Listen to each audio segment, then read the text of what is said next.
നമസ്തേ, ഏവർക്കും രഞ്ജിനി വിനോദ് ബ്ലോഗിലേക്ക് സ്വാഗതം. പത്തനംതിട്ട ജില്ലയിൽ തിരുവല്ലയ്ക്കടുത്ത് സ്ഥിതി ചെയ്യുന്ന തൃക്കവിയൂർ ശ്രീ മഹാദേവ ക്ഷേത്രത്തിലാണ് ഇപ്പോൾ നമ്മൾ എത്തിച്ചേർന്നിരിക്കുന്നത്. അതിപുരാതനമായ ഒരു ക്ഷേത്രമാണിത്. ഇവിടെ മഹാദേവനെ പ്രതിഷ്ഠിച്ചിരിക്കുന്നത് ശ്രീരാമചന്ദ്ര സ്വാമിയാണ് എന്നാണ് വിശ്വസിക്കപ്പെടുന്നത്. പിന്നെ ഇവിടെ വേറൊരു പ്രത്യേകതയുണ്ട്. ഇവിടെ ഹനുമാൻ സ്വാമിയുടെ പ്രതിഷ്ഠയുണ്ട്. തൃക്കവിയൂർ ആഞ്ജനേയ സ്വാമിയുടെ അത്ഭുത കഥകൾ അനവധിയാണ്. നമുക്കിന്ന് ഈ പുരാതന ക്ഷേത്രത്തിനെ കുറിച്ചാണ് പറഞ്ഞു തുടങ്ങേണ്ടത്. അതിനായി ആ മഹാദേവനും ആഞ്ജനേയ സ്വാമിയും വാക്കുകൾ നൽകി അനുഗ്രഹിക്കട്ടെ. പത്തനംതിട്ട ജില്ലയിൽ കവിയൂരിൽ സ്ഥിതി ചെയ്യുന്ന തൃക്കവിയൂർ ശ്രീ മഹാദേവ ക്ഷേത്രം തിരുവിതാംകൂർ ദേവസ്വം ബോർഡിന് കീഴിലുള്ള അതിപുരാതനമായ ഒരു പുണ്യക്ഷേത്രമാണ്. ഉയരമേറിയ ഭൂപ്രദേശത്ത് കിഴക്ക് ദർശനമായി നിലകൊള്ളുന്ന ഈ പുണ്യപുരാതന ക്ഷേത്രത്തിന്റെ വാസ്തുശില്പചാരുത അതിമനോഹരമാണ്. പ്രധാന ശ്രീകോവിലിന്റെ അധിഷ്ഠാനത്തിൽ നിന്നും കണ്ടുകിട്ടിയ 1000 വർഷങ്ങൾക്ക് മേൽ പൗരാണികതയുള്ള ശിലാശാസനങ്ങൾ ഈ ക്ഷേത്രത്തിന്റെ ചരിത്ര പ്രാധാന്യത്തിലേക്കുള്ള സൂചനകളാണ് നൽകുന്നത്.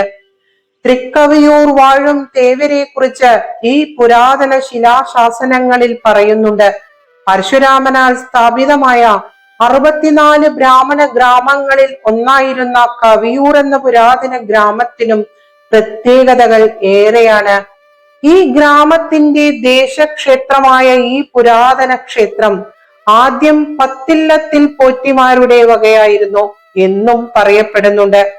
പടവുകൾ കയറിയാൽ എത്തിച്ചേരുന്ന മനോഹരമായ ക്ഷേത്ര ഗോപുരവും വിശാലമായ ക്ഷേത്ര ഭൂമിയും ക്ഷേത്ര നിർമ്മിതിയും എല്ലാം തന്നെ ഈ ക്ഷേത്രത്തിന്റെ അതിപ്രാധാന്യത്തെയും ഗതകാല പ്രൗഢിയെയുമാണ് പറയാതെ പറയുന്നത്.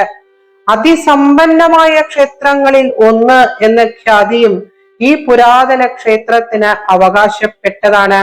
ക്ഷേത്ര ഐതിഹ്യം രാമായണവുമായി ബന്ധപ്പെട്ടിരിക്കുന്നു. രാവണവധത്തിന് ശേഷം ശ്രീരാമചന്ദ്ര സ്വാമിയും സീതാദേവിയും സപരിവാരം അയോധ്യയ്ക്ക് എഴുന്നള്ളവേ പുഷ്പക വിമാനം ഈ പുണ്യദേശത്തിന് മുകളിൽ എത്തിയപ്പോൾ ഇവിടെ ഒന്ന് ഇറങ്ങണമെന്ന് ഭഗവാനും ദേവിക്കും ഏറെ ആഗ്രഹം തോന്നി.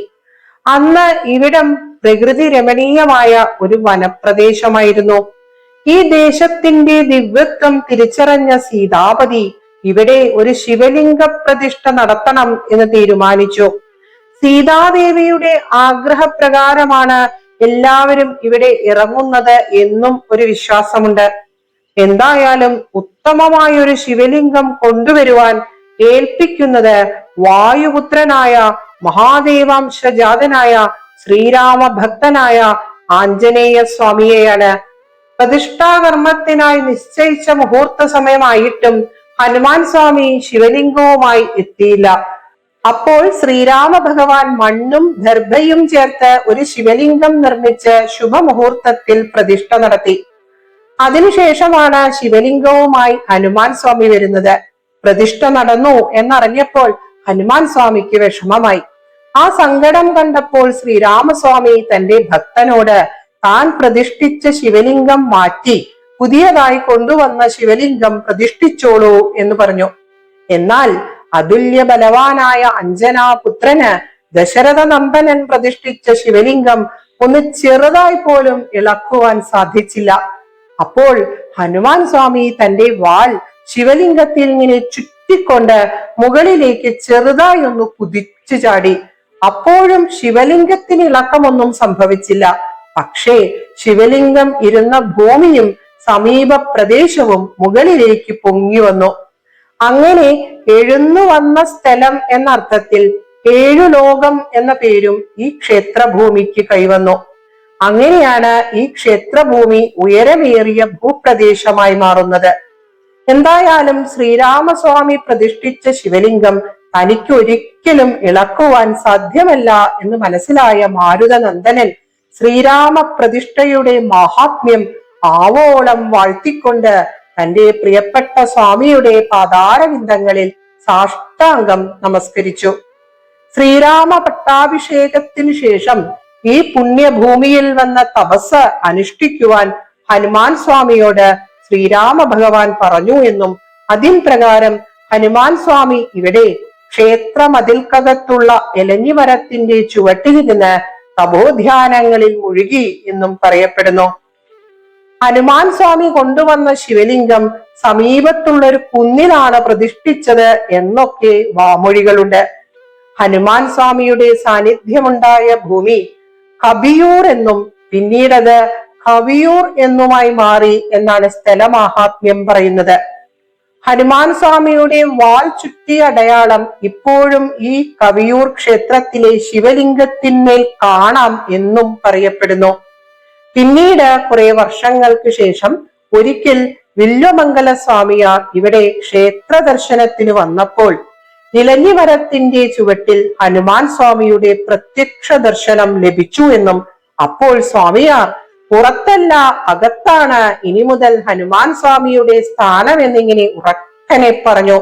അങ്ങനെ നാലമ്പലത്തിന്റെ വായുകോണിൽ അദ്ദേഹം തന്നെ തന്റെ ജപകിണ്ടി കമിഴ്ത്തി അതിന്റെ മേൽ ഹനുമാൻ സ്വാമിയെ പ്രതിഷ്ഠിച്ചു.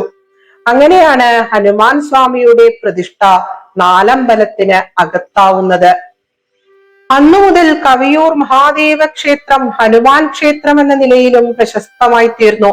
മനോഹരമായ ക്ഷേത്ര കവാടം, കിഴക്കു ഭാഗത്തുള്ള ക്ഷേത്രക്കുളം, ക്ഷേത്ര ഗോപുരം, വലിയ നടപ്പുര അഥവാ ആനപ്പന്തൽ, ദീപസ്തംഭം, കൊടിമരം, വലിയ ക്ഷേത്രഭൂമി, ബലിക്കൽപുര, വലിയ ബലിക്കല്ല്, നാലമ്പലം, വലിയ ചുറ്റമ്പലം എന്നിവ ഓരോന്നും അതീവ ഹൃദ്യമായ പ്രൗഢഗംഭീരമായ കാഴ്ചകളാണ്.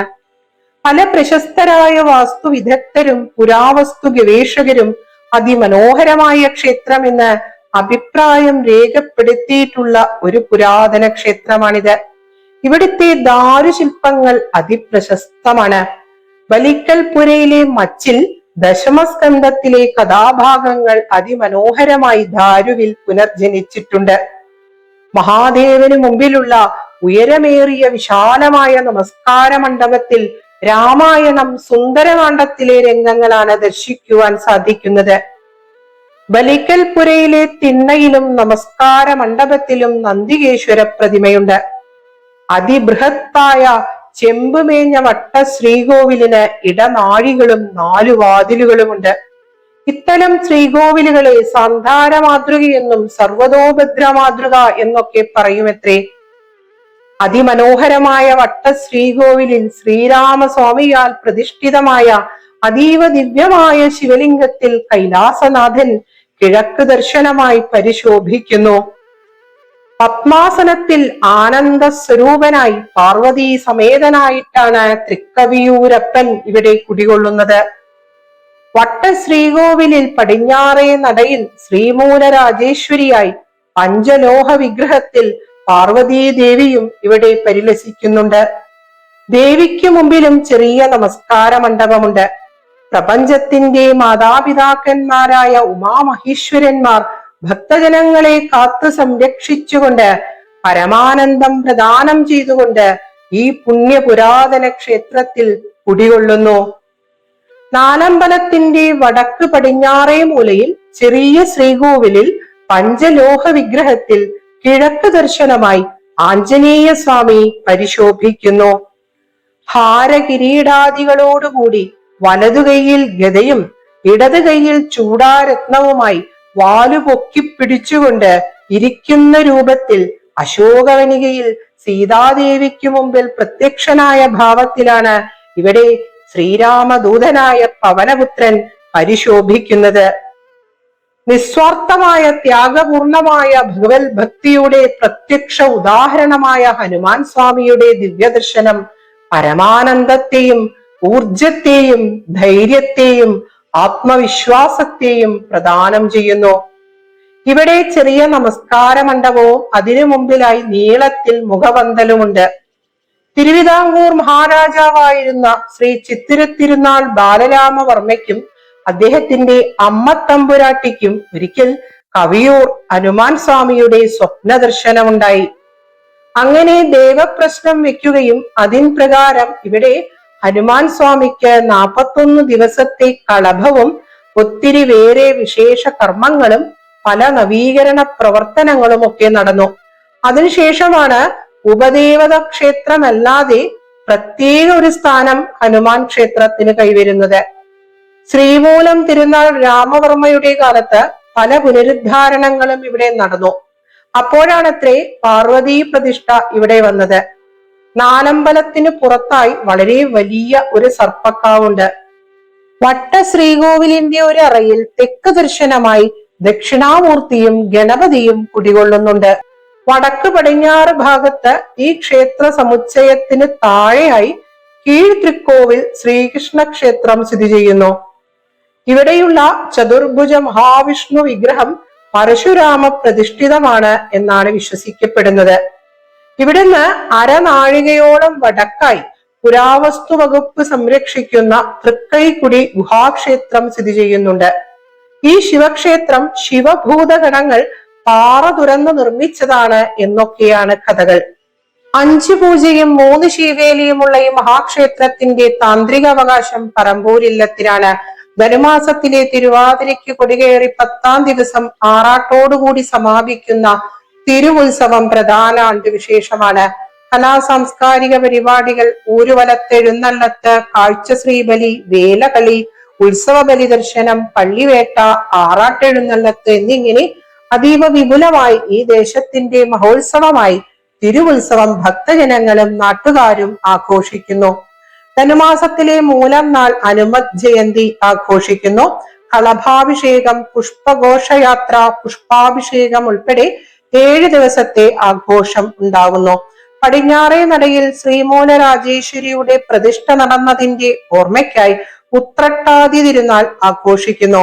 ഇടവത്തിൽ 11 ദിവസം നടക്കുന്ന സഹസ്രകലശം, ചിങ്ങമാസത്തിൽ ഹനുമാൻ സ്വാമിക്ക് 12 ദിവസം നടക്കുന്ന 12 കളഭം, ശിവരാത്രി എന്നിങ്ങനെ വേറെയും ആണ്ടുവിശേഷങ്ങൾ ഇവിടെയുണ്ട്. പ്രദോഷം, തിങ്കളാഴ്ച, ശനിയാഴ്ചയൊക്കെ പ്രധാനമാണ്. മൃത്യുഞ്ജയ ഹോമം, ഉമാമഹേശ്വര പൂജ, ധാര, അവൽ പന്തീരുനാഴി, വടമാല, കദളിപ്പഴം, വെണ്ണച്ചാർത്ത് എന്നിങ്ങനെ ഒത്തിരി വഴിപാടുകൾ ഈ ക്ഷേത്രത്തിലുണ്ട്. ശ്വാസസംബന്ധമായ രോഗനിവാരണത്തിനായി ഭക്തറ്റും കയറും വഴിപാട് ആദ്യം മഹാദേവന് മുമ്പിൽ ചെന്ന് പ്രാർത്ഥിച്ച് സമർപ്പിക്കുന്നത് ഹനുമാൻ സമക്ഷമാണ്. ഈ ക്ഷേത്രത്തിന് താഴെയായി ഒരു യക്ഷിക്ഷേത്രമുണ്ടെന്നും അത് ഇവിടുത്തെ കൈസ്ഥാനികരിൽ ഒരാളായിരുന്ന ഒരു മൂസുമായി ബന്ധപ്പെട്ട് വന്നതാണെന്നും ഒക്കെ പറഞ്ഞു കേട്ടു. ശ്രീരാമസ്വാമിയാൽ പ്രതിഷ്ഠിതനായ മഹാദേവനും ശ്രീ പാർവതീദേവിയും ഹനുമാൻ സ്വാമിയും കുടികൊള്ളുന്ന ഈ പുണ്യക്ഷേത്രം അതീവ ദിവ്യമായ ഒരു ആത്മീയ അനുഭവമാണ് പകർന്നു തന്നത്. കവിയൂർ വാഴും ആഞ്ജനേയ സ്വാമിയുടെ അത്ഭുത കഥകൾ അനവധിയുണ്ട്.